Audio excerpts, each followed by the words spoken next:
es muy interesante que al presidente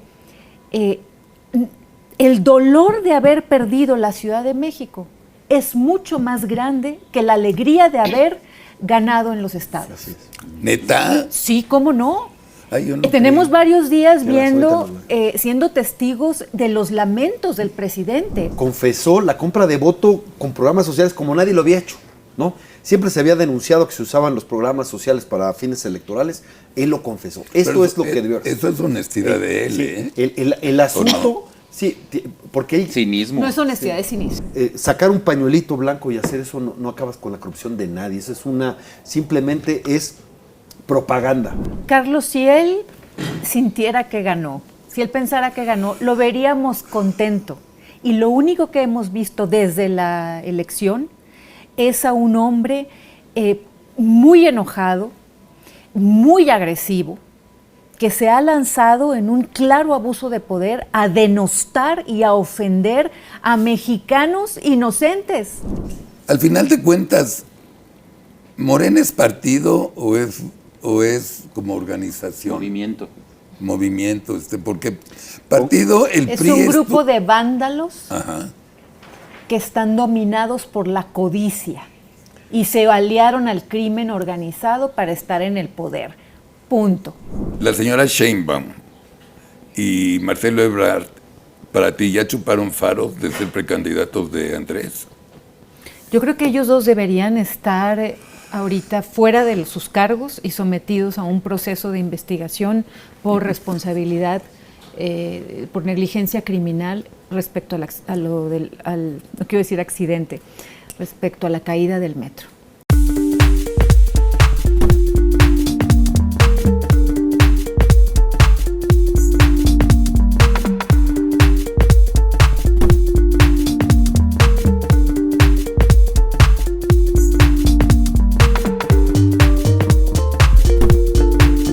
Hola amigos, bienvenidos a un programa más de ¿Por qué? El programa de política para los no políticos. Y bienvenidos al capítulo 3 de nuestra pequeña serie de 4 de ¿Qué le pasa a? Ya tuvimos ¿Qué le pasa al PRI? Ya tuvimos ¿Qué le pasa al PAN? Y ahora tenemos ¿Qué le pasa a Morena? Y mejores invitados, imposible. Lili Telles, ¿cómo te quiero? Gracias por invitarme, Carlos. Te quiero desde hace mucho tiempo. Y gracias por venir. Gracias a ti. Fernando Belanzarán, muchísimas gracias por venir. Un privilegio estar contigo, Carlos. No, de Encantado. verdad, eres un hombre muy inteligente, muy inteligente, y es un placer tenerte en Atípica. Oye, gracias, el placer es mío. Gracias. Sarita Dulce, ¿cómo estás? Muy bien, muy contenta con ellos, oye, con todos, con todos. ¿Trajiste algo interesante? Espero que sí, que les guste mucho. El espero, Luis, ya. No, increíble. Increíble, les va a encantar. Gracias. ¿Y tú, Luis, cómo estás? Muy bien, Carlos. Luis un gusto, Berman. Un gusto, como siempre, como cada semana, y compartir con Lili Telles y con Fer, pues mucho mejor aún, ¿no? Gracias. Bueno, y como cada programa les pedimos y les recomendamos, si nos hace el gran favor de ayudarnos a seguir creciendo con sus donaciones. Los que quieran y los que puedan, se los vamos a agradecer muchísimo. Y además es muy fácil hacerlo, con que aprieten el botón de Super Chat y PayPal y ya, ¿no? Uno. Y dos, ayúdenos a llegar rapidísimo a 300,000 suscriptores. Queremos antes del mes quinto llegar a los 300,000. En el mes 4 ya llegamos a 275,000. Nos faltan 25,000, que no es nada. Nada más suscríbanse con nosotros en cualquiera de los dos y llegaremos a 300,000. Con ellos vamos a llegar a 500, oye. ¿Qué más Sí, podemos fácil. pedirle a Dios? Fácil. Sí. Nada más suscríbanse, además es re fácil. Pones suscríbete y ya acabaste, ¿no? Bueno, el tema es Morena. Ya tuvimos en ¿Qué le pasa al PRI? Programa fuerte que puedes ver en las nubes, tú también, Fer. Muy enojado César Camacho, muy enojado Ulises Ruiz, exgobernador de Oaxaca, y Marianita Rodríguez Mieri Terán de Tamaulipas, encabronadísima. Okay. Luego vino Adriana Dávila del PAN, diputada de Tlaxcala, que no le dieron ni siquiera chance, ni le preguntaron siquiera si quería reelegirse. A la chingada, no. Ya. Y aquí se destapó que le gustaría intentar ir por la carrera de la presidencia del PAN. Muy valiente mujer. Iban a venir 2 compañeros de ellas más. Damián Cepeda no pudo venir porque estaba en Azteca grabando un programa a la misma hora. Y un señor de Guadalajara, de Jalisco, un diputado que ni habló siquiera. Entonces lo echó ella solita y bien. Y luego, pues, de Morena, nos valen madres los de Morena, ustedes no, nos valen madres, todo lo contrario. Y creo que son mujeres y hombres objetivos, no subjetivos, aunque tú estuviste un rato con ellos, pero son muy inteligentes y creemos que nos pueden, en esencia, ayudar como está el rollo. Morena, el PRI y el PAN no crecieron. Máximo crecieron 1 punto. Estuvieron entre 0.84 y 1 punto, con menos votos que el presidencial. Ergo no crecieron. No decrecieron, pero no crecieron. El Movimiento Ciudadano creció 4%. El Verde Ecologista, esa basura, creció 1.4. ¿Lo puedes creer? 1.4 creció. Y Morena, que es el tema de que estamos hablando ahorita, Pete no importa porque, fíjate la pinche suerte, con 0.03 mantuvo su registro. 3.03 Lilita y es por poquito lo pierde. No lo perdió, pero bueno, ya lo perderá. Ok, Morena sí perdió 3 puntos, que tampoco es mucho, no nos hagamos payasos. Y la elección, pues valió madres, terminó empatada, todo igual, que menos 50 diputados sí, pero como dijo Flores Rico hace 3 semanas, pues nada más depende quién va a esa votación de diputados, entonces ya tampoco importa mucho saber si son muchos o son pocos, ¿no? Entonces, hay un presidente tipo Echeverría de los 70s, unos morenistas que ni siquiera tienen partido como lo era el PRI en los 70s. ¿Cuál es su opinión? Y ya me cayó la boca. Le limpieza.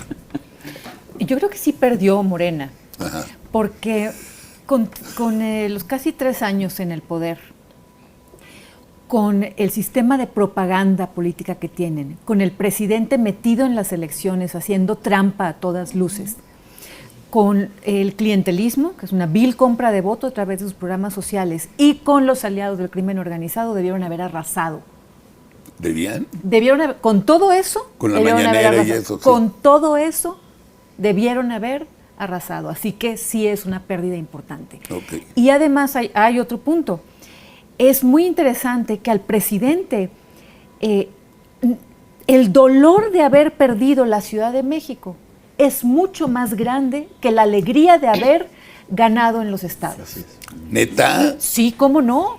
Ay, yo no Tenemos creo. varios días Ya viendo, vas, siendo testigos de los lamentos del presidente. Ha estado fuera de sí, con una agresividad todavía más alta. Podemos ver los ciudadanos cómo el presidente disfruta de ofender a los ciudadanos que no votaron por él. El dolor que tiene es que le pegaron en el corazón. El corazón del presidente es la Ciudad de México. El presidente habría preferido perder los estados y haber conservado la Ciudad de México. Le duele tanto que ha salido a decir unas cosas inverosímiles. Yo decía, no es nada más Sí, lo de la torpeza, clase media. desde una torpeza Arga. impresionante. Sí. ¿Y eso qué es? Eso es estar llore y llore porque le dieron al presidente en donde más le dolía. Ahora, es cierto, no porque los otros partidos hayan tenido grandes propuestas o sean mejores, es nada más un voto de castigo a Morena. Eso hay que reconocerlo. Fer. No, bueno, Lili, se lo he dicho, es la revelación legislativa de este momento. Yo lo reconozco, la verdad es que muy buen análisis.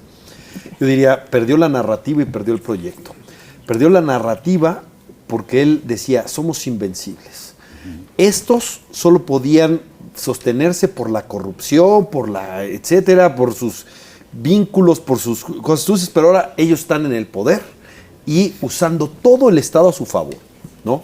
O sea, confesó a usar los programas sociales. lo confesó. La verdad es que sus mañaneras confiesa una cantidad de delitos impresionante. Pero la verdad es que llegó y dijo, los que tienen la mentalidad es los que reciben dinero, ¿no? Y entonces ellos se concientizan y votan por Morena. O sea, nadie interiorizar había... el mensaje, le dice. Ajá. Que no es más que los que me aceptan El cheques dinero. a cambio de estar desbaratando el Estado y son los que votan por mí. Así es, confesó la compra de voto con programas sociales como nadie lo había hecho, ¿no? Siempre se había denunciado que se usaban los programas sociales para fines electorales. Él lo confesó. Esto Pero es lo que debió hacer. Eso es honestidad de él, Sí, ¿eh? el asunto, sí, porque él... Cinismo. No es honestidad, es cinismo. Cinismo. Ah, bueno, él sí, es que además sí. ella, Ok, pero perdón. también ella no se ve fuera del poder. Él siente que no va a rendirle cuentas a nadie. Por eso puede decir que él se da el lujo de hacer lo que no le permitía hacer a los demás cuando estaba en la oposición. Pero bueno, él usó todo el mecanismo, todo el peso del Estado, digamos, la vacunación de una manera grosera también con fines electorales, los recursos... es más, haber vacunado primero a los servidores de la nación fue casi una confesión de parte. No respetó ni siquiera la veda. No. Y siguió haciendo campaña y a pesar de eso no pudo acabar a los otros. Pero además le rompes la narrativa porque la verdad es que se mostró la pluralidad. Incluso en donde ganó en los estados perdió ciudades importantes, perdió las capitales, Sí. ¿no? Pero aquí en la Ciudad de México efectivamente le pega en el corazón, en lo que era su bastión. Y no ha sabido asimilarlo. Porque, ¿cuál es el proyecto que él tiene? El proyecto es el poder, si me permiten. No es acabar con la corrupción, no hay más corrupción ahora que antes, porque todos los incentivos de la corrupción permanecen, hay más discrecionalidad, no hay rendición de cuentas, hay más opacidad, es decir, sacar un pañuelito blanco y hacer eso no acabas con la corrupción de nadie, eso simplemente es propaganda, ¿no? Pero su proyecto es el poder. Quiere establecer una hegemonía de grupo que dure por muchos años. Entonces quiere acabar las alternancias y quiere pintar de un solo color el país. Eso ya no lo logró.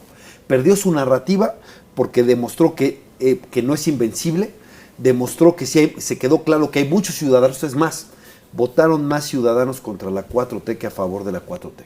Él lo puso así. Él convirtió esta elección en un plebiscito, ¿no? Sí. Y en ese plebiscito hay más votos contra la oposición, porque es cierto que su coalición Morena, PT, Verde tiene un poco más de 1 millón de votos más que la del PAN, PRD, PRI, pero con los votos de Movimiento Ciudadano, ¿no? Si tú lo sumas, votaron más gente por la oposición que por el régimen. Y eso en su discurso es que la mayoría del pueblo no estuvo con él. ¿Y cómo ha reaccionado frente a esto, frente a esta, a pesar de todo, digamos, toda esta andanada que se ha mantenido el país plural, cómo reaccionó? La verdad es que mostrando lo que tiene más fuerte en él, que es el hígado. Hay dos cosas que lo dominan, el ego y el hígado. Y lo que ha salido a lanzar es verdaderamente pelearse con los... O sea, está descalificando moralmente a los electores que no votaron por su partido. O sea, Lili Telles, ¿tú crees que él adentro cuando se duerme sí perdió? Por supuesto. Y sí coincides con Fernando Belauzarán, que él cree o él sabe que su proyecto de largo plazo ya no se realizó. Carlos, si él sintiera que ganó, si él pensara que ganó, lo veríamos contento. Y lo único que hemos visto desde la elección es a un hombre muy enojado, muy agresivo, que se ha lanzado en un claro abuso de poder a denostar y a ofender a mexicanos inocentes desde el poder. Sí. O sea, yo quisiera que quedara claro en la gente, esto no es normal. Esto está mal. Un presidente de un país no puede salir a atacar a los ciudadanos porque tienen aspiraciones, porque tienen criterio propio, porque tienen una fe, por una religión, porque estudian. Porque votaron legítimamente por un partido distinto al suyo. Entonces, está tan... Pero el punto en ese AMLO furioso que estamos viendo, a mí se me hace muy interesante que le importe más la Ciudad de México que el resto del país. O sea, es la viva imagen del centralismo. Es que como para él la propaganda lo es todo, el hecho de que haya perdido nueve alcaldías en la Ciudad de México le rompe todo, ¿no? Le rompe ese rollo de que ya es invencible, de que ya los otros sin el poder ya no podían con él y entonces el pueblo iba a darle el poder absoluto. Eso ya se le rompió. Ahora, se le rompió, se le rompió ese discurso, pero no quiere decir que esté derrotado. A ver, es que se muestra son vulnerable, dos cosas, ¿no? O sea, ahí es una diferencia que tengo contigo. No estoy diciendo que ya su proyecto esté roto y no lo pueda rescatar. Él siempre ante la adversidad dobla la apuesta, siempre dobla la apuesta. Y entonces, por eso no se echó para atrás, no celebró al México plural. Él va derecho y no se quita y va a intentarlo en la siguiente, ¿no? Lo estamos viendo con el conflicto entre Claudio Sheinbaum y Marcelo Ebrard por lo de la línea 12, ¿no? Entonces, empieza la lucha sucesoria, ¿no? En un lugar donde el partido, el único factor de unidad es el propio presidente de todo ese partido. Es un conglomerado.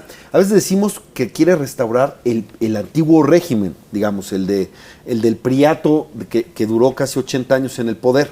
Pero hay una diferencia. El PRI sí era contrapeso, porque el PRI era un partidote, ¿no?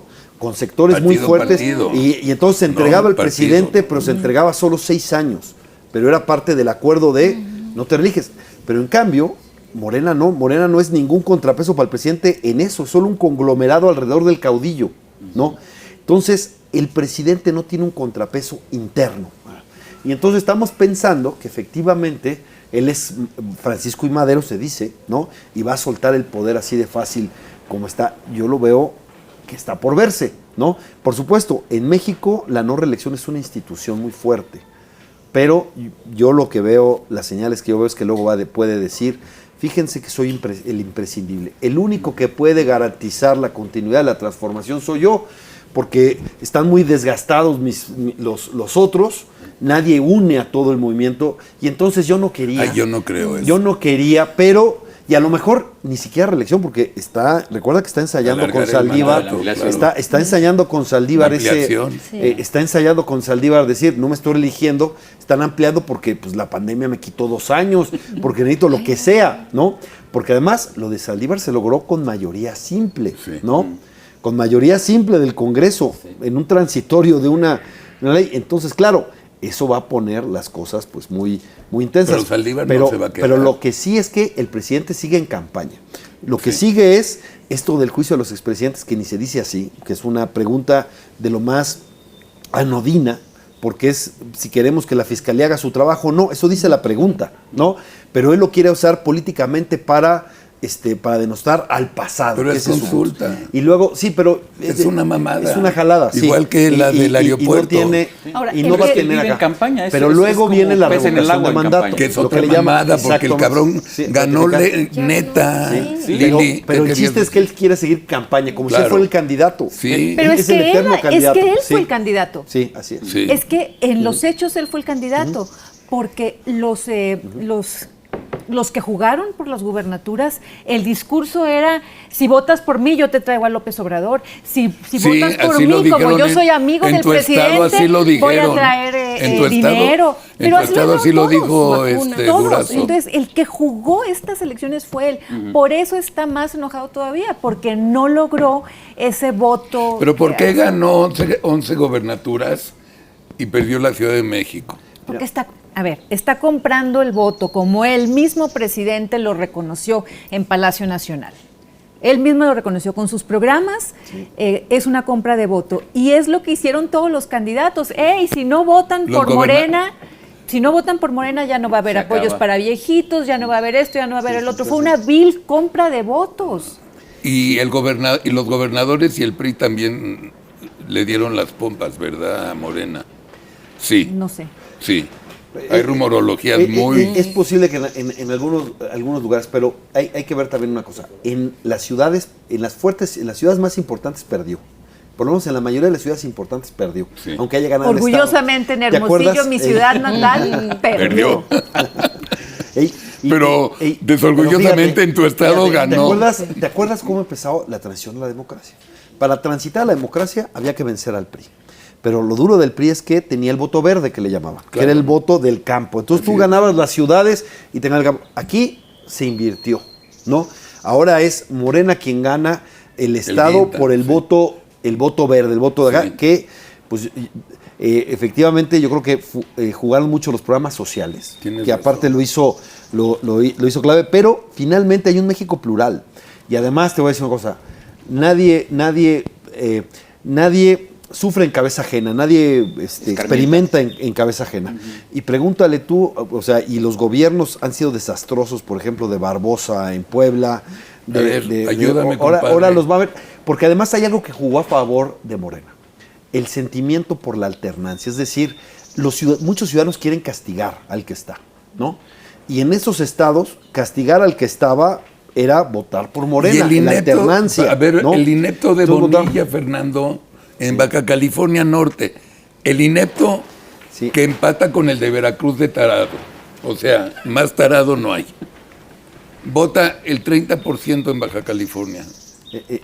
Pero ese es otro dato. Sí, Ese es otro dato. mucho abstencionismo. 30%, También en Sonora, Lili. Donde votaron más, perdió Morena. Sí. Aquí se ve, en lo de la ciudad se ve, aquí no es el tema del clasismo que lo han tratado de hacer. Aquí el tema es, donde hubo mayor participación, perdió Morena. Sí. Donde hubo menor participación, ganó Morena, ¿no? Y yo te voy a decir un poco, porque yo me la pasé recorriendo calles y tocando puertas, y dijo el presidente una gran mentira que se le va a revertir. Pero la verdad es que en la clase media jugó el espanto. Y tiene razón, Lili, el espanto frente al presidente, a dónde nos lleva, a dónde está llevando este país, ¿no? Frente a su gran abuso de poder, etcétera, la gente está espantada y salió a votar como pocas veces en una elección intermedia, ¿no? Pero en otras clases lo que había era fatalismo. Todos nos engañan, todos nos mienten, todo está mal. Fue parte de su desengaño. Pero lo que yo vi es que a la gente le está llegando el agua al cuello. Y sobre todo le está llegando el agua al cuello en los lugares con mayor pobreza. El asunto de las medicinas. Y mucha gente que tenía el seguro popular ahora está volando. Y eso es un verdadero drama en muchos lugares. Y además el desempleo, la pobreza. En donde más pegó el desempleo, donde más pegó la pobreza laboral es la Ciudad de México. Entonces, esto está, y cuando dice el presidente, la gente humilde está feliz, feliz, feliz, se equivoca. Y yo, espero equivocarme, pero las muestras de inconformidad y desesperación van a empezar a brotar. Antes de seguir, vamos a ver un reportaje que hizo nuestra directora editorial Leti López con su equipo y vamos a ver y platicamos después del reportaje. Vean quiénes ganaron aquí con la Alianza Conservadora. La gente ni siquiera supo por quién votó. Son impresentables. Fue el coraje, porque los envenenaron con la guerra sucia. Con un discurso de superioridad moral, Morena llegó a las elecciones de este 2021 mermado por el desencanto con el presidente Andrés Manuel López Obrador y las traiciones internas. Debido al incumplimiento de promesas de campaña y desatención a los problemas ciudadanos, el partido fundado por AMLO obtuvo muchos menos votos que en 2018. Sin embargo, Morena pegó un jonrón en 11 gobernaturas. Una quedó en manos de su aliado, el Partido Verde, y 3 quedaron en manos de la oposición. Ganaron en Morena pese a que la candidata Evelyn Salgado fue impuesta por su padre, Félix Salgado Macedonio, quien fue bajado de la contienda por el INE por no reportar gastos de campaña y que además enfrenta denuncias por violación sexual. En estas elecciones, Morena perdió una de sus principales joyas, la Ciudad de México, donde el partido en el poder fue noqueado por la alianza PAN-PRI-PRD en 9 alcaldías. Algo tuvo que ver el accidente en la estación Olivos de la línea 12 del metro del pasado 3 de mayo, que dejó 26 muertos. También influyó el hartazgo por la violencia y los cobros de piso en el centro histórico, donde operan los cárteles de Tepito y de Jalisco, además de la corrupta instalación del ambulantaje. En la alcaldía Cuauhtémoc hubo un claro voto de castigo en contra de la morenista Dolores Padierna. En tanto, en el Congreso capitalino, Morena pasó de tener 34 lugares de mayoría a solo 19. En la Cámara de Diputados Federal, Morena perdió su mayoría absoluta y necesitará de aliados para alcanzar la mayoría calificada y sacar adelante reformas constitucionales. Esto requerirá negociaciones con la oposición que se vislumbran muy duras. Pero López Obrador desestimó los reveses, que pueden ser significativos rumbo a la elección de 2024.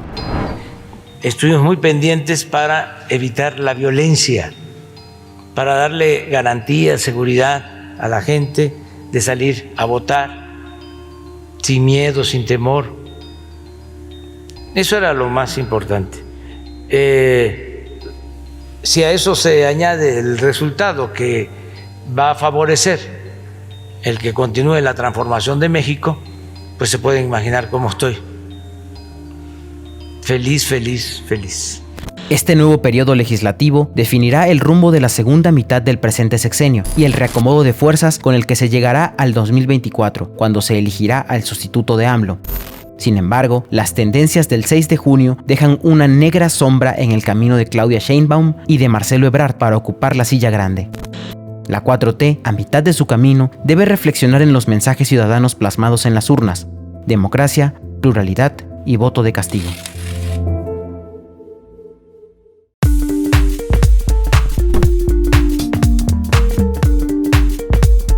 Leti, muchas gracias.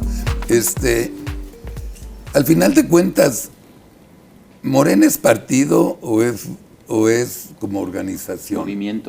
Movimiento, porque partido, el es PRI un grupo de vándalos Ajá. que están dominados por la codicia y se aliaron al crimen organizado para estar en el poder. Punto. ¿Para qué le buscamos? Y esos malos ganan así, como dijo Claro, Leti. pues se hacen trampas.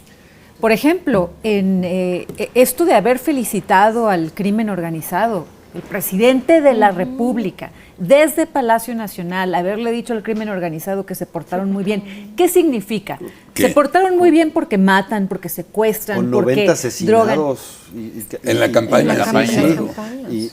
Y casi 40 ¿Qué, candidatos. qué significa eso? Que son sus aliados.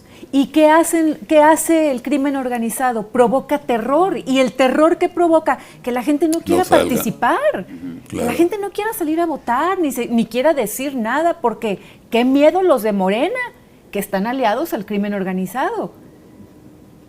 Pero yo no lo puedo Compra y creer. terror. Yo no lo puedo Mira, creer. son un conglomerado alrededor de un caudillo que han traicionado la democracia.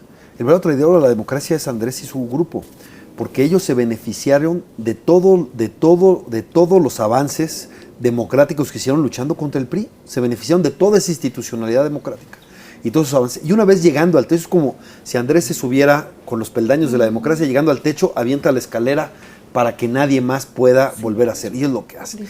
Y ahora, el nivel de ellos en las cámaras, lo ha padecido Lidia, es como si el Bronx del PRI fuera el total o la mayoría de Morena. Porque el Bronx del PRI era una minoría controlada por el coordinador, sí, que eran los que gritaban, ajetreaban, insultaban. Bueno, imagínate que el Bronx del PRI fuera la casi totalidad, los hegemónicos ahí. Entonces, ya no es un grupito, y sí es un tremendo atraso político, atraso cultural. No hay debate, no hay discusión, lo que hay son insultos, descalificaciones, amenazas. Se ha degradado el debate público tremendamente por esta fuerza que se mueve en el resentimiento, como todo populismo. Pero ¿cuál es la alberca en la que nadan los populistas? Pues la injusticia y la desigualdad. Por eso tomo lo que dijo muy bien Lili Téllez: el reto ahora de la oposición es dar una alternativa de país. Hoy se definieron de si le pones límites al poder absoluto o no. Lo que sigue es cómo podemos crear un modelo que entusiasme a la gente atendiendo esos problemas. Porque si tú no atiendes esos problemas, el agua va a estar ahí y saldrá otro populista que use el resentimiento para crecer. Le dice, me cayó como anillo al dedo la pandemia y la crisis económica. Sí, con 10 millones de nuevos pobres. Porque ellos usan la necesidad de la gente, claro, como grillete. Eso fue lo que confesó el presidente, ¿no? ¿Cuál es su enojo con la clase media? Que no la puede comprar. Y que su narrativa su ideología de 2 pesos no les convence, ¿no? Es que ellos son comprables. Sí. El presidente y su equipo son comprables. Por eso piensan que todos los demás somos comprables. Sí. Cuando dices el presidente es comprable, que entiendo que no es lana, ¿qué significa comprable? Yo no creo que al presidente le interese en lo personal el dinero tal cual, en el sentido de que quiera traer una pluma de alguna marca, una pluma muy cara o joyas. No, lo que él quiere es el poder. Entonces él compra el poder desbaratando el Estado en pequeños cheques que va repartiéndole a la población, les va pagando para que voten por él, les compra el voto. A ver, mi amigo Flores Rico dijo una cosa clarísima. Esa famosa gente que recibe el cheque es el 17% de todos los que tienen la credencial de elector. De 90 millones, 17 millones son los del famoso cheque. Pero se multiplican los beneficiados. Sí, Sí, es claro. pero no necesariamente los beneficiados van a votar por el mismo del papá. Porque en la época un poco antes nuestra, la mamá le daba la bendición a los hijos y decía votan por el PRI a huevo. Sí, pero usar el presupuesto público para beneficiar a un partido en particular es un delito incluso. Y es más, es lo que denunció Andrés Manuel López Obrador desde siempre. Pero ya vimos que lo que le molestaba no es que existiera, sino que no lo usara él. No él. lo podía usar, ¿no? claro. Ese es el tema. Él lo que él quiere acabar es que en la democracia un principio es que los ciudadanos puedan castigar a quien lo hace mal, ¿no? Él quiere acabar con eso, que ya no haya alternancias. Que independientemente que el gobierno sea muy malo, ya sepamos quién va a ganar, como ocurría efectivamente en el siglo pasado. Ya sabías quién iba a ganar por la postulación del partidote, digamos, ¿no? Eso lo quiere reproducir y que ya no juegue, y entonces ya veremos, pero ahorita es el poder. Sus programas sociales no están sacando a la pobreza a nadie, o a muy pocos, ¿no? Hay algunos que pudieran funcionar, etcétera, pero la gran mayoría de sus programas sociales son clientelares. Él está pensando en el número de votos, no en solución, porque además, ya lo dijo, él lo que quisiera es, no vaya a ser que saque a la gente de la pobreza a la clase media y entonces vayan a ser aspiracionistas y ya no voten por Morena. Él quiere una masa empobrecida, que esté agradecida con lo que le da para subsistir, pero no les dé la libertad para poder elegir, superarse, etcétera. Y eso rompe un discurso de la izquierda que es casi meridional, que es el de la movilidad social. Lo que debe luchar la izquierda es que independientemente de tu cuna, tengas las posibilidades para ascender socialmente hasta donde te llegue tu posibilidad. Todo, claro. Pero esa es una lucha de la izquierda fundamental. Por eso la necesidad de hacer una educación pública de calidad, una educación pública de mala calidad, a quien más perjudique es a los más pobres. Así es. Pero eso no le importa a él, porque él lo que busca es el poder. Y él quiere la hegemonía por muchos años, y así, si gana esa hegemonía, él gana su lugar en la historia, porque la historia la cuentan los triunfadores, claro, los vencedores. Él venció en la historia, y aunque nos haya ido muy mal, y aunque el país no crezca, y aunque todo esté empobrecido, él mantiene el poder durante muchos años, su grupo, y entonces establecerá en los libros de texto que él hizo la cuarta transformación. Nada más dinos, el futuro del PRD, presente futuro en 3 palabras. Bueno, el PRD tiene que... Tu partido. El PRD, sí, aunque fui candidato solo del PAN, cosas curiosas, cosas en la curiosas coalición. sí. Es que el PRD no quiso apoyar mi candidatura. Eso lo tendrá que decir Zambrano algún día, paisano de Lili, por qué decidió eso. Pero bueno, ese es, porque a mí no me han dado una sola explicación. Pero lo que tiene que hacer la izquierda es renovarse, tiene que abrirse, tiene que invitar a muchos más, porque es importante defender la izquierda democrática, la izquierda que cree en el pluralismo, la izquierda que respeta la diferencia, la izquierda que defiende la autonomía universitaria, la izquierda que defiende... por una razón, es más, la izquierda que pone la libertad en el centro, nada más que quiere la libertad para todos, no para unos cuantos, y por lo tanto es correcto que haya un piso de condiciones materiales, un piso de condiciones culturales, un piso de condiciones circunstanciales para que la gente pueda ser libre, porque ¿qué es lo contrario a la libertad? La necesidad. Si tú haces las cosas por necesidad, si no tienes opciones, no puedes ser libre, y esa es la pobreza. Y eso es a lo que Andrés Manuel se aprovecha, porque no tienen otra más que la necesidad. Si tú no tienes una educación de calidad, una educación importante, pues tampoco eres libre, vives también en la necesidad. Entonces, esa es la sociedad que buscamos, ojalá podamos convencer, pero para eso el partido tiene que abrirse, y eso quiere decir romper con las inercias clientelares, las inercias facciosas, las inercias... Aquí mi respuesta sería, ajá. Gracias, Fernando. Bueno, hay que dar la batalla en cualquier caso, pero lo fundamental es hacer más grande la alianza que ya se hizo. Sí. Y eso es abriendo a los ciudadanos. Y, muy importante, entre más pesen los ciudadanos, menos pesará la partidocracia. Sí. Los ciudadanos pondrán más condiciones, abrirán más a los partidos, porque ahora no se logró poco uniendo a partidos tan distintos. Eso es un avance, pero la verdad es que la sociedad civil hizo y la partidocracia dispuso Ahora, si desde ahorita se va creando desde abajo el proyecto alternativo hacia el 2024, entonces los ciudadanos pesarán más y le podrán establecer sus condiciones a los partidos. Y yo creo que con eso ganamos todos, porque es cierto, la gente votó no tanto por los partidos de oposición, sino en contra de lo que hoy existe. Y entonces hagamos un proyecto que nos entusiasme, no definirnos solo contra lo que no queremos, también por lo que sí deseamos. Ese es el gran reto que tenemos por delante. Y gana tu caso, que ya se tiene que ir. Muchas gracias. Gracias. Fer se tiene que ir, pero vamos a seguir. Fíjense que, bueno, hemos visto durante todos estos programas que es importantísimo para conocer a las personas el lenguaje corporal. Hemos hablado incluso de la velocidad de la voz en alguna de las cápsulas. Y también ya mencionamos algo que tiene que ver con los patrones repetitivos de lo que hablamos. En alguna ocasión hablamos de los síndromes verbales, que es lo que nosotros, a través de los síndromes verbales, son repeticiones que nosotros hacemos en nuestro discurso cotidianamente. Repeticiones. Cuando traemos como un discurso muy grabado, esto nos hace ver qué tipo de gente es. Entonces vamos a ver, son 31 síndromes, hemos visto 4. Fue una de las cápsulas que más ha gustado y ahorita también vamos a hablar de otras 4. Okay. Entonces vamos a ver. ¿Tienes un libro publicado o algo así? No por el momento, ya estoy en uno de Bueno, esos. voy a ver tus cápsulas. Sí, es un libro. Conoce mucho de las personas poniendo especial atención a los patrones repetitivos que presentan en su narrativa. Aprende los sorprendentes secretos de los códigos del habla y serás más empático y exitoso, ya que estos te exhiben para bien o para mal. Yo soy Sara Dulce.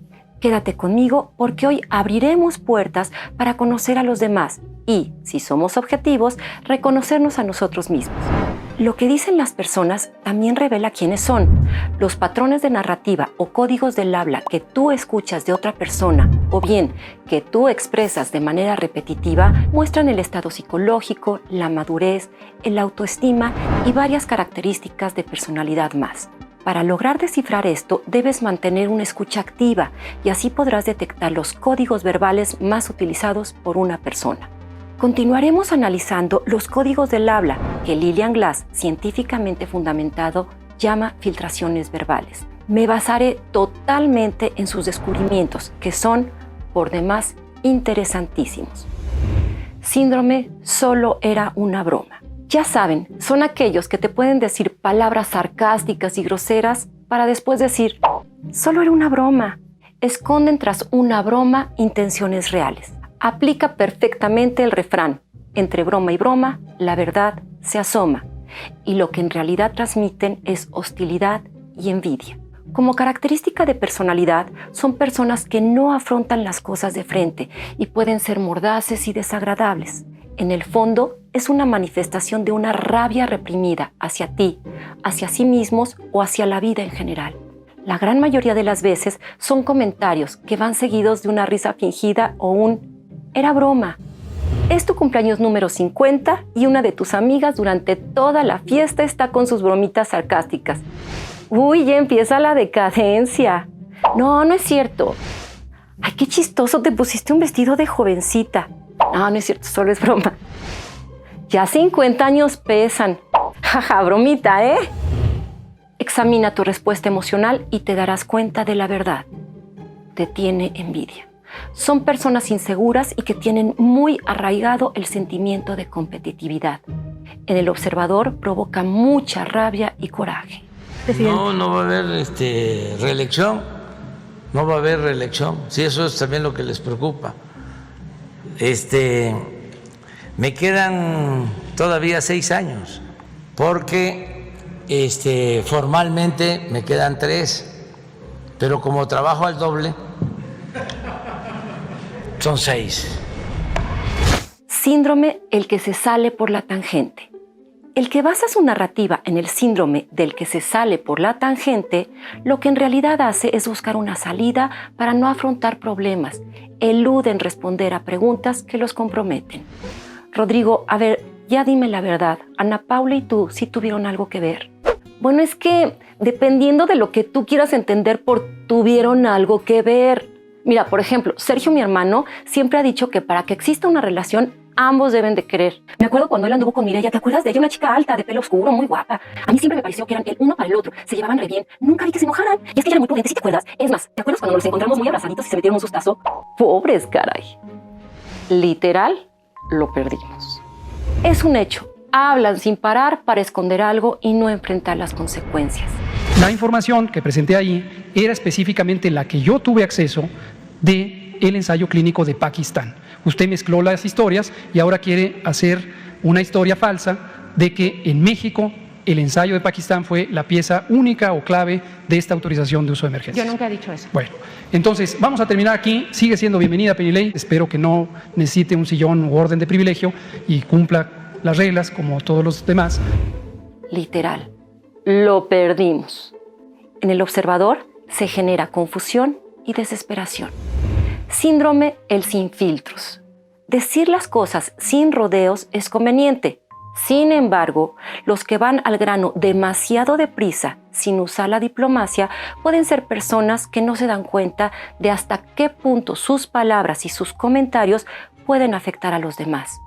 Sin problema le pueden decir a alguien crudamente que está equivocado o que no les cae bien.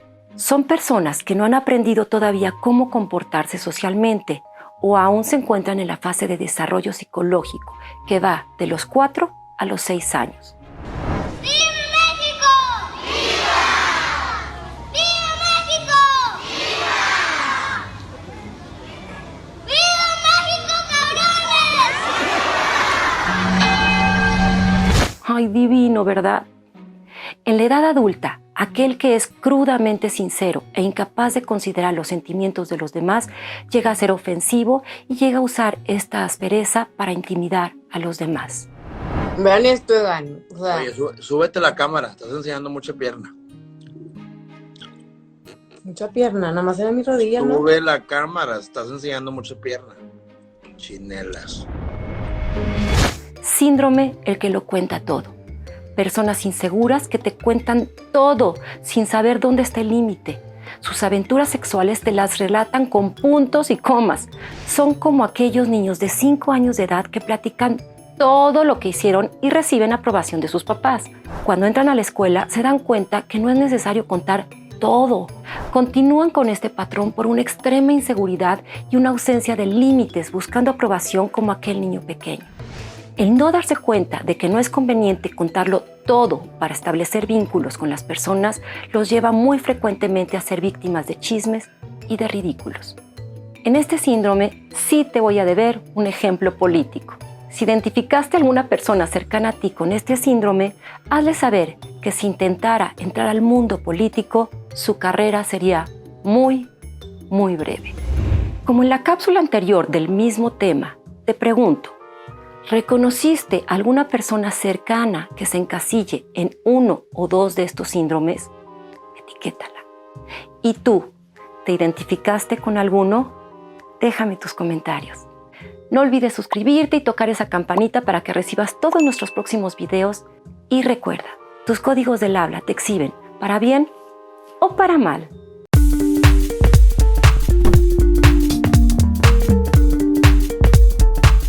Me encantó. Qué bueno. Bueno, ¿tú qué opinas? Muy interesante. Le comentaba que la cuestión de las bromas, Sí. que es finalmente un comportamiento pasivo-agresivo que lastima. Y después, si te sientes lastimado por una broma, hasta te hacen culpable de no haber entendido cuando en realidad te están lastimando. Pero ¿verdad? ¿cuál es el objetivo de la broma? Por ejemplo, cuando le dijo lo que le dijo a Calderón y con Borolas y todo eso, ¿cuál es el objetivo? ¿Ser sarcástico y joderlo? ¿Cuál es? Sí, es ser sarcástico, pero generalmente son personas que tienen resentimientos hacia todo mundo, hacia sí mismos y sobre todo mucha envidia. Esta broma como la que puse el ejemplo de que cumple 50 años y llega y te dice la amiga, toda la nochecita está con la misma broma, ¿no? Ay, ya pesan los 50 años, ahí te pusiste vestida de jovencita, ahí es una broma, ¿no? Eso es una manera pasiva-agresiva de estar agrediendo. Y también, si nosotros, siempre he dicho, hay que revisar nuestra respuesta emocional, casi nunca falla. Y si ya ves el trasfondo, pues obviamente es de mucha envidia, de mucho coraje, ¿no? Olvídate de tu pinche reportaje. Olvídate. Obra maestra. Oscar de la Academia a la traductora de López-Gatell, la que le hablaba a los sordos. Muy divertido. Ay, sí. Bueno, y te acuerdas también cuando vimos en la cápsula esta que hicimos de Loret de Mola, cuando vimos al traductor simultáneo, que también, o sea, se quedó pasmado porque pues los pasmos también son de 30 segundos, o sea... Así se queda. Sí. Y se queda así. Sí, y lo volteaba a ver como diciendo, ¿qué sigo? Si no, no, están divinos. Bueno, muy simpático. Me encantó tu definición de Morena. Me encantó. Es un movimiento lleno de mafiosos, tramposos y qué más. Corruptos que se juntan en torno. Es un grupo de vándalos aliados con el crimen organizado. Y que hacen lo que se les da su regalada gana. Están dominados por su propia codicia. Okay. Y para estar en el poder a costa de lo que sea. Ok. Además, yo sí tengo una teoría basado en lo que indirectamente... Bueno, Ulises estuvo bastante derechito en lo que dijo y César también. El PRI le dio las nalgas a Morena. La gobernadora de Sonora, el gobernador de Sinaloa y de muchos estados, sobre todo del corredor del Pacífico, le dieron las nalgas del PRI y se lo pusieron en charola de plata a Morena. A mí que no me diga, porque no es normal que un partido de... ¿Cuántos fueron? 9 del PRI, ¿verdad? Perdió las 9 sin meter las manos. Les fue no mal, Lili, fatal. Y ahí es otra trampa más que da pena. Bueno, hasta, no sé si viste la foto de Murat, el gobernador de Oaxaca, del Partido Revolucionario Institucional. Votando por Morena. Aquí está la caja, aquí está él, y no es Photoshop, les juro que no es Photoshop, votando por Morena. Neta. Pues será el tamaño de los pecados que traen, porque este gobierno pues persigue a los opositores. Ahora hay que ser puntuales, tengan o no tengan cosas que deberle a la ley. Algunos las tienen y van por ellos de una forma muy fácil, y a otros pues se las inventan. Ahora, cuando ganó el presidente AMLO, es muy interesante observar cómo fue recibido en los estados por los gobernadores. Inmediatamente veía uno cómo se estaban ya desbaratando haciéndole la barba. Ahorita que hablabas de bromas, riéndose de bromas de las que no había nada que reírse, a las que ha sido el presidente, a bromas que no provocan Gobernadores risa. Que dejaban el poder, que van a dejar el poder. Ajá. O sea, de oposición. O sea, inmediatamente. Ay, qué buena onda perdimos. No qué buena onda perdimos, sino viene el nuevo presidente y a ver cómo quedan bien con él. Y lamiendo las suelas. Exactamente. A ver, pues no dice nada nuevo. La gobernadora de Sonora, ¿se acuerdan ese episodio vergonzoso en que le dijo al presidente, ay, denos algo y que Dios se lo pague prácticamente? Sí. Ha sido uno de los capítulos más vergonzosos de la historia de mi tierra, rogándole con una falta de dignidad espantosa que ahí le diera algo a los sonorenses, claro, como si fuera un mendigo en la banqueta suplicándole por unos centavos. Ella tuvo que disculparse porque realmente los sonorenses... ofendió a los sonorenses. Y los sonorenses apuntaron eso, ¿verdad? No se les olvidó. Tuvo ella que pedir perdón. Pero de todos modos no la perdonaron. Estoy viendo en las urnas que no la perdonaron. No, claro que hay un castigo en las urnas para Claudia Pavlovich. Ahora, quiero hablar de Sonora y luego vamos con Luis. Ganó el hombre más inepto de la historia del mundo, de Mercurio, Venus, Tierra, Marte, Júpiter, Saturno, Neptuno, porque ya no existe Plutón. Peor no hay. Un candidato que no conocía cuál es la capital de Sonora. Entra al estado más violento y dominado por el narco. 2 semanas antes estaba esa elección empatada. Según las encuestas, no de un idiota, sino eran como 5 encuestas. ¿Por qué gana por 15 puntos, ¿Y por qué gana? con todo lo que dije que son netas y son hechos reales. A lo mejor sí sabía que era Sonora la capital, pero fuera de ahí no sabía nada. Hubo poca participación electoral, para empezar. Es un estado que está aterrorizado por el narcotráfico porque el narcotráfico se ha adueñado de Sonora. Esa es la verdad. Y votaron más por el presidente. Todavía hay muchas personas que quieren al presidente López ¿Tiene que ver Obrador. Sonora, el norte del país, con el sureste o con el centro? No, digo el presidente. Por eso. Son muy diferentes. Pero el norte del país, o sea, yo entiendo que Morena gane en Tabasco y en Chiapas y en Yucatán y en Campeche, lo entiendo. Pero ¿qué tiene que hacer en Nuevo León, en Sonora, Sinaloa? No, ha habido muy malos gobiernos y todavía vive ahí las ganas de, por una parte, de castigar lo que representa Claudia Pavlovich y los gobiernos anteriores, y por otra parte todavía hay, claro, ciudadanos que le creen al presidente y votaron más por el presidente que por el candidato, porque el discurso del candidato era todo, es que el presidente, es que la 4T, e incluso porque el propio López Obrador así se lo exige. Vaya, así como no existe, así como el presidente de la República no reconoce a las personas como individuos, mucho menos a quienes están a su servicio. Y quienes están a su servicio son sus candidatos, sus legisladores, las personas que integran al partido. Entonces es él el que vive y pervive a través de los candidatos. Por eso el discurso de todos los candidatos era el mismo. Viene la 4T, les vamos a seguir dando los apoyos y votan por López Obrador. Insisto, el que jugó fue López Obrador a través de delegados. Hasta podemos compararlo con lo que quieren hacer con Tamaulipas, quitar al gobernador. Pues quitemos de una vez a todos los gobernadores y que el presidente mande representantes a los estados. Entonces, más que un candidato en Sonora, lo que ganó fue todavía el presidente, con todas las trampas que hizo y con todo el clientelismo y con sus aliados, el crimen organizado. Ok.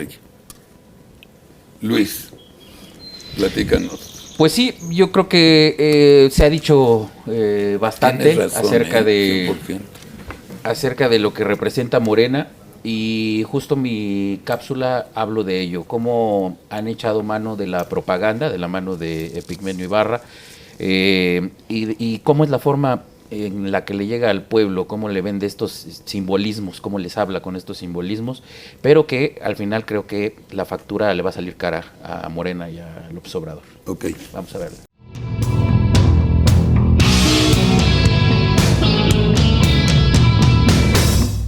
El triunfo de López Obrador en 2018, el de su movimiento, partido y su mal llamada Cuarta Transformación, sin duda sacudieron y modificaron el escenario político, tanto en el plano más superficial como en algunos procesos de fondo que atañen a formas y expresiones político-culturales. El origen y los modos coloquiales de López Obrador, el nombre mismo de Morena, el lema de primero los pobres y el voto duro de franjas populares que constituyen una reserva estratégica construida a costa de los demás partidos, movieron y radicalizaron los discursos y las prácticas.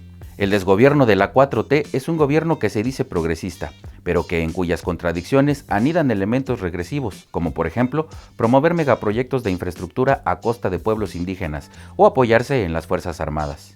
Alcanzó 30 millones de votos no solo porque se movió pragmáticamente y por las debilidades de sus adversarios políticos, PRI, PAN y lo que queda del PRD, sino también porque consiguió una representación por identificación nacional popular. En efecto, el pueblo raso, la gente, se reconoce y confía en Andrés Manuel porque se ha encargado de permear por medio de propaganda al más puro estilo nacionalsocialista, que es honesto y austero, que habla un lenguaje llano y coloquial, que desprecia a los oropeles del poder, y que según él y su achichincle Epigmenio Goebbels, justamente por ello y por sus orígenes humildes, es despreciado por la oligarquía clasista y racista. Nada más lejos de la realidad, se le desprecia porque es un vulgar, autoritario, inepto, corrupto y enfermo mental. Punto. A este pueblo bueno y sabio se le dedica una serie de gestos de gran simbolismo e impacto político, como por ejemplo la conversión de la residencia presidencial de Los Pinos en un museo, la venta del avión presidencial, la renuncia a la protección del Estado Mayor y la disminución de salarios y prebendas presidenciales y de los altos funcionarios públicos.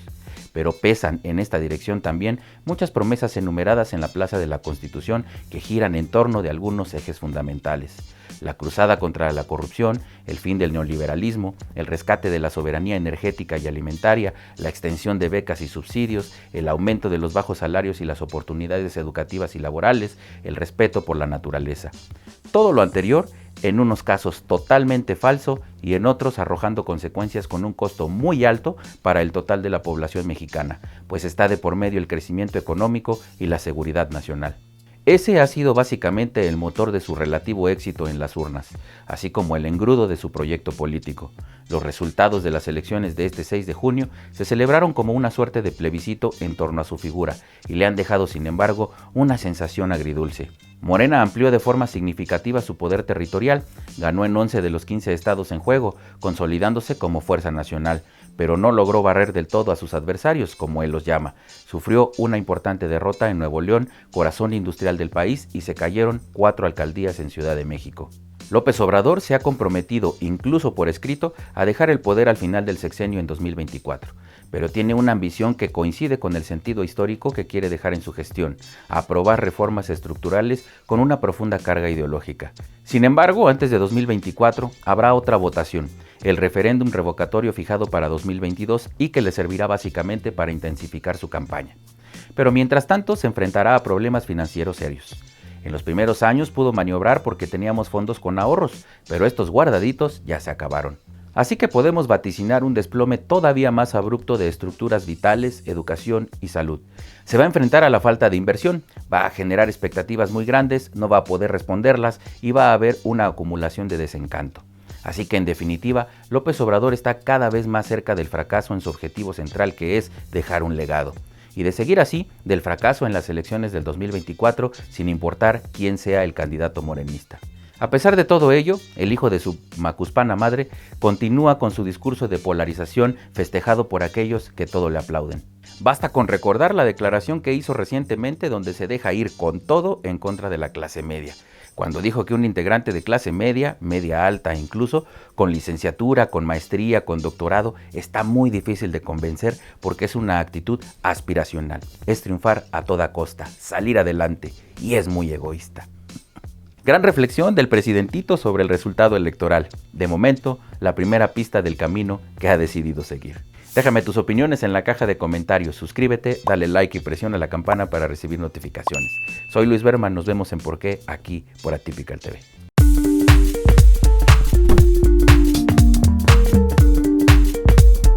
Tú sí, bueno, lo has dicho en 24 programas, Nosarito, yo no lo soporto. Porque dije, no, pues si nos cae bien, que no sé qué, no, este no lo soportas. No, yo no lo soporto. Me enferma. Me enferma escucharlo y verlo y principalmente porque le está haciendo daño a mucha gente. Se está llevando entre las patas pues a todo un país, nada más. ¿Has pensado que él debe estar muy contento sabiendo que lo odias? No, pero seguro que le cae en gracia. Sí, Lili, porque así son los seres humanos. Los sarcásticos así son. Pues nos preocupa mucha gente, como dice Luis, pero es un político más finalmente. AMLO es un político más. Y no es tan importante como para que lo odiemos. No le debemos dar esa importancia. Es darle mucha importancia. Es finalmente, y creo que es lo que más le duele y lo que ha estado demostrando. Salió igual que muchos que criticó, un político mediocre, el clásico político que busca el poder y que busca enriquecer a su grupo. Así es. ¿Busca enriquecer a su grupo? Sí, por supuesto. Él sabiendo. Neta, Lili. Pero para mantener el poder, que era lo que decía Lili claro, hace rato. por el poder. O sea, no es el dinero tal cual físicamente, no, sino bueno, el Morena, poder, ¿no? Ya se acabó el programa. Morena tiene futuro como partido. O sea, ¿cómo lo ves en la elección dentro de 3 años? Sí, claro que tiene futuro y por supuesto que es momento en que los ciudadanos tenemos que organizarnos e impedir que Morena llegue a la presidencia que sigue. Tenemos que estar alertas y estar trabajando ya, todos los ciudadanos. No sabemos cómo.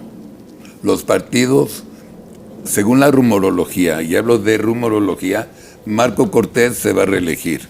A Alito le quedan 3 años y yo no creo que renuncie como presidente, además de ser diputado. Y si renuncia a la presidencia del PRI es porque le va a dejar a Rubén Moreira o alguno de esos. Entonces, Marco, Alito y Jesús, ¿crees que tengan los tamaños de consolidar la oposición? Yo creo que sí. Sí. Sí, ya lo demostraron al unirse para estas elecciones y creo que el peor error sería desunirse. Hay un enemigo común para todos. Es cierto. Y esa es la prioridad. Y por último,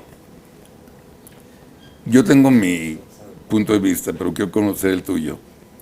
La señora Sheinbaum y Marcelo Ebrard, para ti, ¿ya chuparon faros de ser precandidatos de Andrés? Yo creo que ellos dos deberían estar ahorita fuera de sus cargos y sometidos a un proceso de investigación por responsabilidad, por negligencia criminal respecto no quiero decir accidente, respecto a la caída del metro. Y creo que ellos mismos deberían renunciar para ellos ponerse a disposición de las autoridades por la caída del metro. Ok, eso se llama honestidad. Cambiando la palabra, toma 2. Como no lo van a hacer y no te van a hacer caso porque no son ni éticos ni honestos, ¿crees que siguen siendo precandidatos? Creo que están luchando en este momento con todas las armas que tienen por ser los candidatos. ¿Se están dando en la madre ahorita uno con el otro? Por supuesto, Sí. Evidentemente lo estamos viendo todos. Ya. Gracias por venir, Lilita. Gracias a Te ustedes. queremos mucho. Muchas gracias. Mucho. Vuélvanme a invitar, yo vengo encantada de la vida. Yo lo sé. Es más, me puse de Yo rojo lo en sé. honor a Yo lo sé, mi Típica. vida. Muchas gracias. Gracias, Lili. Y Sarita, muchas gracias. Gracias muchas, a ti, muchas Carlitos. gracias. Gracias, Luisito, Lili. Gracias, Carlos. Gracias, Lili. Gracias, Sara. no estés tan enojado. No me enojo. Nada más. Nada más. Pero lo disfruto también. Te voy a Sí. mandar unos chocolates. Sí, No se sí, quitan sí. todo. Querido público, nos vemos la próxima semana con el capítulo 4, que es ¿qué le pasa a Latinoamérica? Ahí tenemos invitados a Antonio Navalón y a Gaby Nava, que son unas maravillas de seres humanos y van a ver por qué estamos tan jodidos en Latinoamérica. Lili, te quiero. Gracias. Gracias. Sarita, también te quiero. yo también. Muchas gracias. Mucho. Luisito, también te quiero. Y a todo nuestro público, muchas gracias. También los queremos y mucho. Y tengan, como siempre, casi un Suscríbanse. lindo fin de semana. Y sí. Suscríbanse, denle like, compartan los videos y la campanita Pero para qué las mal, notificaciones. son muy mal vendedores, me cae. O sea, suscríbanse, güey. Suscríbanse en YouTube y en Facebook. Facebook, sí. En donde quieran, por favor. Y aprieten la campanita. ¿Vamos Gracias. a llegar a cuántos? A Bueno, 300,000, con ella, por 500. favor. Sí, con Lilita ya superamos. Gracias.